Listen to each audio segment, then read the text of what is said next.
Today I'm going to talk a little bit about the tech behind one of the modifications I'm going to be making, which is the Mallett Supercharger. The Mallett Supercharger is derived from one of the Magnuson 1.9 liter superchargers. And I'm going to talk a little bit about why this fits my build and my needs, and specifically some of the decision-making components that convinced me that this was the right supercharger. So stay tuned. 100 more horsepower, 120 foot-pounds of torque, and that lovely blower whine are all in the near future.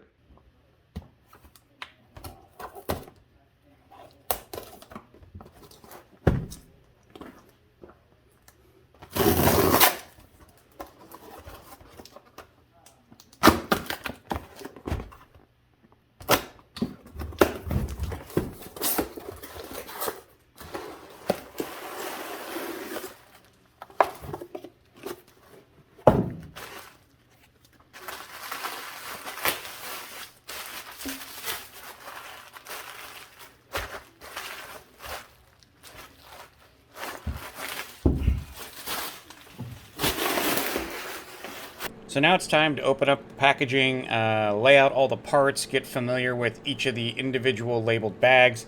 You're going to find that everything is very well labeled and all the parts are kind of grouped together. So get them all in a spot where you can lay everything out and take a look at everything and get an assessment of all the parts before we actually start the teardown. I'm not going to go into the step-by-step process, but what you're going to see here is a series of pictures of each of the pieces that have to come apart on the front end. And basically, we're going to take the entire front end apart, especially because the Bison has the unique bumper. It's going to require a little bit more work than your typical ZR2 or even Colorado with the one-piece fascia. But we're going to have to get all of these pieces out, so we effectively have no grille on the front, no low-tube bumper insert, and we're left with what's basically going to be a headlightless, grille-less, half-bumpered vehicle that we can get in there because we're going to have to put that heat exchanger in later, but it also gives us access. And I'll tell you one thing, it's great for a step as you need to climb up and into this engine compartment at least 50 or 60 times. As you can see, I am in the middle of a teardown here, so I'm not going to be doing one of my traditional teardown and reassembly type of features here. This is going to be about the product, and again, like I said in the beginning, what really differentiates the Mallett Supercharger from the other offerings on the market. And here we go. So let's take a close look. We do have our pulley drive system, and this is upside down. So this top section here is obviously going to flip upside down. But the reason why I have it upside down is one of the most important components here is on the bottom, and we're going to take a look at that. Obviously, the installation does require a pretty extensive disassembly. So when you're talking about, is this something that someone can do at home? Absolutely. I'm in my buddy's garage, as we now call it, Adam's Speed Shop. But this is definitely something that is intended for someone who is a little tech savvy and has some mechanical inclination to be able to do themselves. The instructions are by far some of the best I've ever experienced. But really, this all comes down to just being meticulous, following the instructions and doing what you're told. But if you do all that, the benefits here are a very, very well put together supercharger, and this is why. If we know a little bit about supercharging is the process of compressing air, and that's done inside here. So on the inlet here, all the air comes in, the twin screws, which you can't see anything here, but you can see by the shape the two screws are contained in that housing, will actually pull that air through the inlet, have it pass through, and then go into the cylinder heads. Now, this part is something that I want to show because it's one of those things that you never see once installed, and unless you do it yourself, you can't really appreciate it. The brick is massive. This is one of the largest bricks you can put into a 1.9 that's definitely made to still fit this 3.6 liter, and that's an unusual packaging problem as the 3.6 liter has a very tight V, and the dual overhead cam kind of configuration makes for very little space. So that being considered, the guys over at Mallett definitely put some research into creating the largest fitting brick you can put in here. And why is that important? Because relative air temperatures are one of the most important things that you can manage as a supercharger. And let's talk a little bit more about the complementary components. Obviously, this is what is the heat exchanger inside the blower, and on the bottom of the blower housing here, you'll see that those are the pipes that allow the fluid, which is going to be the coolant, to traverse all the way through the pump and through the heat exchanger out front. And the great part about the heat exchanger, again, same mentality. They went from a very large, and the largest size that they can fit, and even in the Bison. Now, the Bison does have some different obstacles to work with, and cooling is a big part of what the Bison had in consideration as well. But as you can see, the heat exchanger is designed to fit right up there. And if you're familiar with the Bison, obviously, You know that there's a rerouting component here to make sure that the transmission cooler in the bottom receives proper cooling. That duct gets to remain intact. And the front area here for the main air intake for both the condenser and the air conditioning, as well as the primary engine, are still going to get adequate airflow. And one of the things to look at again is just the pure size. This heat exchanger is one of the largest I've seen on any of the Colorado kit offerings. Again, more surface area, more volume of airflow, more exposure is going to give you better, cooler average temperatures. And a big part of that too is going to be the amount of fluid. And by far, the absolute largest reservoir available from any of the supercharger companies. The volume here is easily 3 and 4 times larger than anything else that I've seen kitted. And the best part, when we're talking about kitted items, this is still a 50-state legal product. So that's something I want to take a moment and call some attention to. When I say this is about creating maximum performance, it's not just about performance in the context of that hundredth of a second or that tenth of a mile per hour at the quarter mile. I'm talking about efficiency in performance. The idea that we can create more horsepower through less air compressing because the air charge is cooler means that the supercharger works less hard, which means that you're building up less heat, which means we're putting less wear and tear on all the motor components internally. So when we're talking about something that's a trail vehicle where you want the extra power, but you're worried, hey, you know what? I'm not looking for some max RPM, run it at the limit type of device that's going to really stress everything in the vehicle. Well, that's the whole point of when Mallett put this together. They wanted to build ultimately the most efficient device, which makes it also one of the most high performance. So that's a big consideration in picking this particular product, because it does have things like an oversized reservoir. This reservoir will hold more coolant. More coolant means it has more to actually push through the exchanger, and this means you have more frontal area because of the size and the construction of this design. And when you have that coupled with a larger brick inside the supercharger, ultimately better cooling, more efficient power production, and more reliability. So here's one more look. That is one beautiful looking supercharger. I can't wait to feel the performance. This has definitely not been my first Magnuson supercharged vehicle, but the packaging that Mallett's put together is definitely one that I love, and I will be looking forward to showing you guys exactly what the complete package looks like. So I'm going to skip the removing of the air intake and the engine cover. There's tons of videos that cover that. I'm going to move along into the more technical parts of actually removing the intake manifold. And this process does require you to loosen all the bolts. They are accessible from the passenger side of the vehicle. But then you kind of have to finagle it to get it up and over. Each of those bolts kind of hang down into the valley. So you're going to have to play with it, move one, move the other, kind of sustain them above the bolt holes to make sure you pull it out without damaging anything.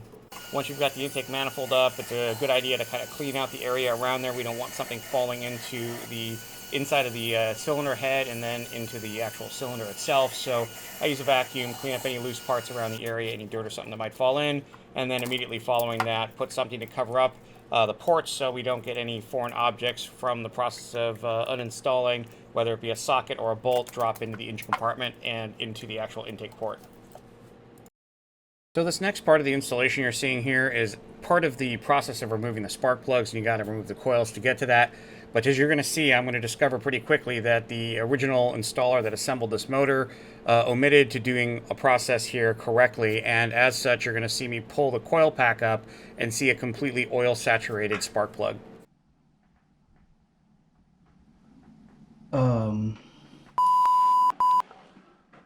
Now, to my dismay, this was a setback in the process of putting together a fairly extensive supercharger install. So I had to take the coil pack back, investigate, take a look at it, and then clean up the area. So once I kind of assessed what was going on, didn't see any mechanical cracks, and obviously the truck drove correctly, I just went immediately into cleaning up. So vacuumed up some of the oil residue, used a straw to get deep into the spark plug sleeve.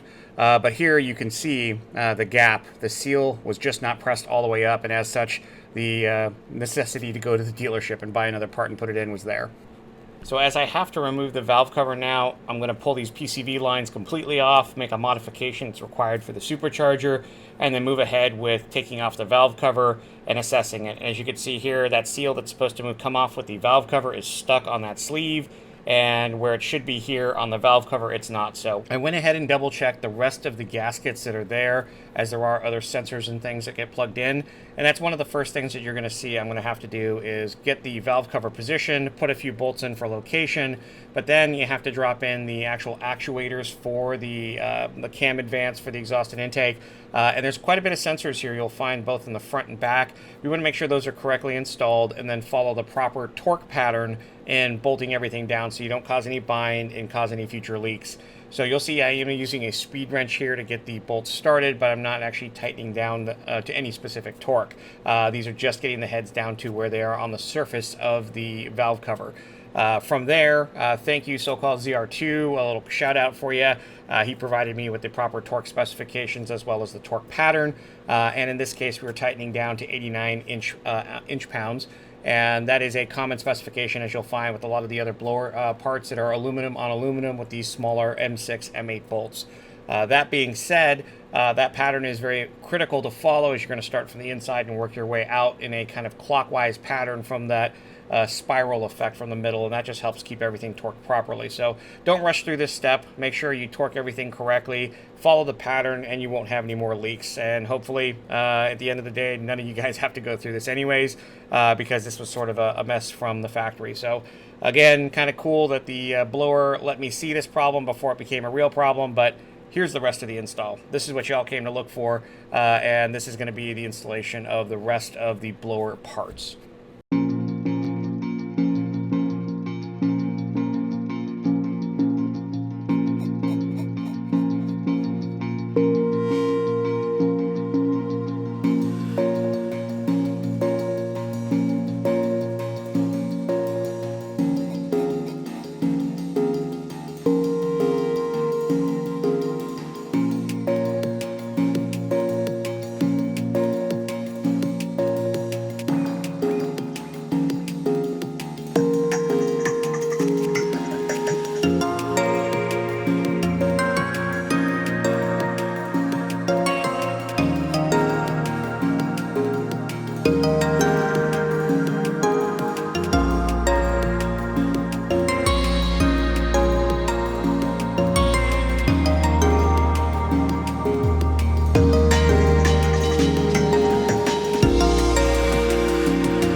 Another unique feature about the Mallett Supercharger kit is the drive system, and while it is a Magnuson housing, they have opted for a slightly different snout with a unique drive system that makes this, again, what I think one of the premier systems for the Colorado 3.6. Let's take a look at why. So here's that drive system, and I'm going to take a step back and talk a little bit about the importance of that drive system when it comes to supercharging. So when we're talking about supercharging, we need to drive those screws inside to compress the air. Anytime that there's a belt slip issue, you have a potential of losing boost. So this is why Mallett has opted for a standalone, complete 8-rib belt system. Now, there's a couple things about the system that are also very unique. One, that if you notice, how do you get to an 8-rib system when the factory pulley system is a 6-rib? Well, as you can see, it is a complete standalone. They have their own crank-driven pulley at the bottom that mounts in front of the harmonic balancer. You've got your own idlers, and then a factory-style tensioner, which is off to this side as well. Now, the importance of all of that is that you need to have something that's not going to have any slippage. And if you're familiar with seeing what a factory pulley drive system does, there's a lot of load. You've got your air conditioning, you've got your alternator, you've got your water pump. And as each of these have demand for the pulley to drive it, and you add a supercharger on top of it, you're going to potentially cause some issue with slippage. And I'll see if I can find some footage to show how much that factory dampener is working when you have transitional loads on the throttle, off the throttle, and then you got to add a supercharger and the drive system for that as well. So here I am, and I've done about 90% of the instruction guide manual steps minus the front fascia. As you can see, I've left all of this off. I don't want to button this up until I've verified that I have no leaks, that I have no other clearance problems, and the vehicle is in up and running condition. So the fascia itself, if I put all this on, it's an easy hour and a half to put everything back, and I don't want to have to dig for any issues if I have any. So right now is my double check step. So I like to go through the manual again and just look at all of these steps I've completed. As I complete each step in the manual, I like to highlight them. If I miss steps or skip steps, I put an X on it, so I'll double check these to make sure that I am doing the same things or I haven't omitted something that's critical. In some cases, I may have picked an alternate path to do something or used a different option as given by the manual. Now, addition to that, I've got little things to button up. I wanted to bleed the cooling system, so I had that open, and I think I should be ready to go here. So let's step back. Join me for a moment as we go inside and fire her up for the first time.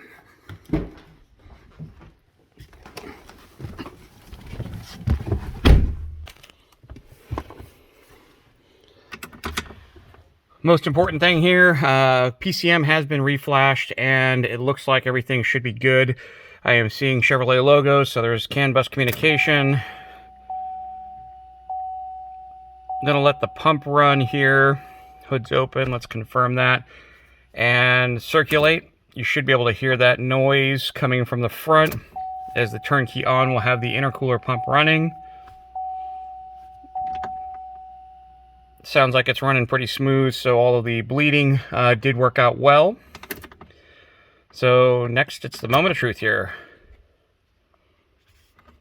On position, and we're going to be looking for any check engine lights. Obviously, the check engine light being on now is because the vehicle's not started, but here we go.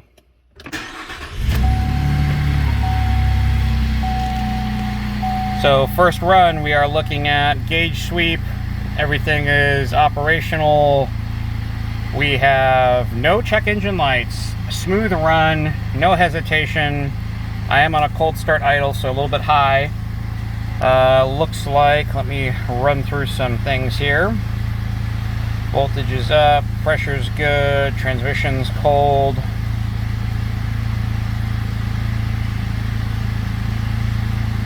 Everything is there, minus looks like my TPMS. Obviously the PCM has been reprogrammed, so those will have to be rerun again. But no abnormal smells. I can obviously see what's rolling here, so let's take a look outside while it's idling.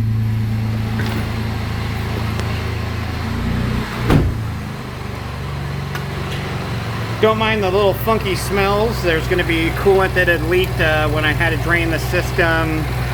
I had that oil issue on the side, so I can definitely peer into the side here and you'll see I did clean up some of the stuff, but there's a little bit of that oil residue on top of the catalytic converter. That is going to burn off with some temperature, but You can see a little bit of smoke there. You can see that. That's some of that oil that had leaked down from that cylinder with the bad seal. So I'm smelling that right now, but so far, nice quiet operation, no hesitations. I'm a pretty happy camper, so I'm going to go ahead and set down the phone here and run through some of my systems checks, and I'll get back to you once I get everything run.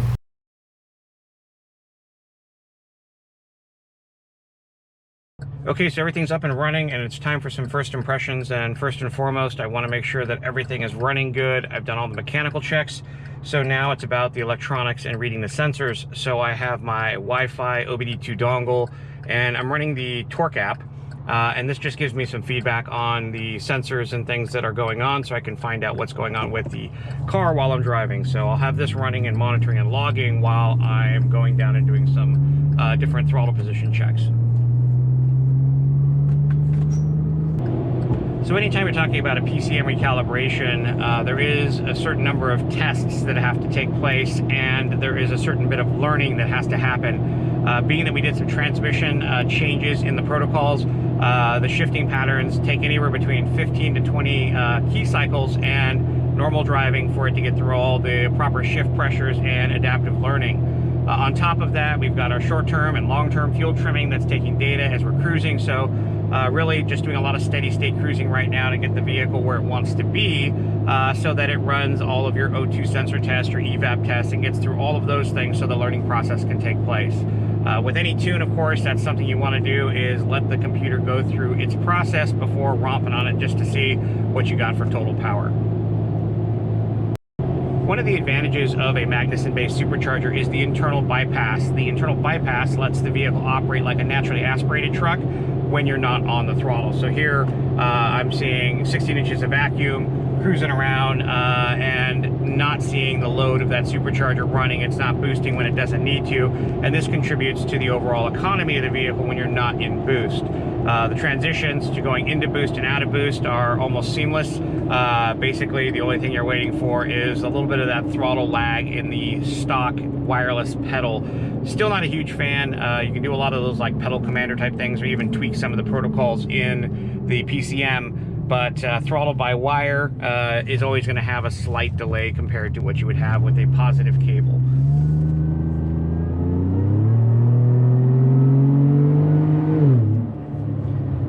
Can't help it. The blower whine, what little bit you get through feedback inside, is still exhilarating. It's one of those things that is a payoff to let you know what you got under the hood. I will say though, this is an extremely stealth install. You just aren't going to see the type of blower whine and whatnot from this vehicle.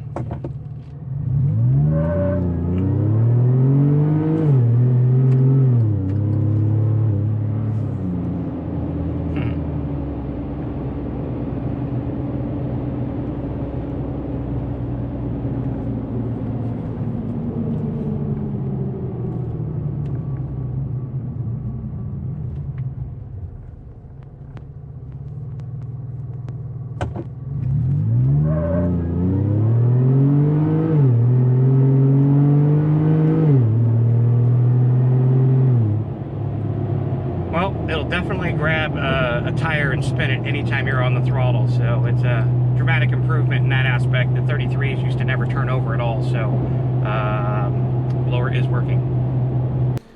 Thank you guys for tuning in. This was not meant to be a video that was a replacement for the installation guide. That is a lot more extensive, literally hundreds of steps. This is just meant to give you guys an overview of the type of work that's involved, and to let you know that with a little due diligence, attention to detail, that you can do an installation like this yourself, especially because the guys at Mallett put it together in such a way that this is something that you can do in your own garage. So thanks again. Like, subscribe. I've got a lot more Supercharger content coming up. Obviously, I've got to dial in the tune, and you guys got to see what it's capable of both on the dirt and the street.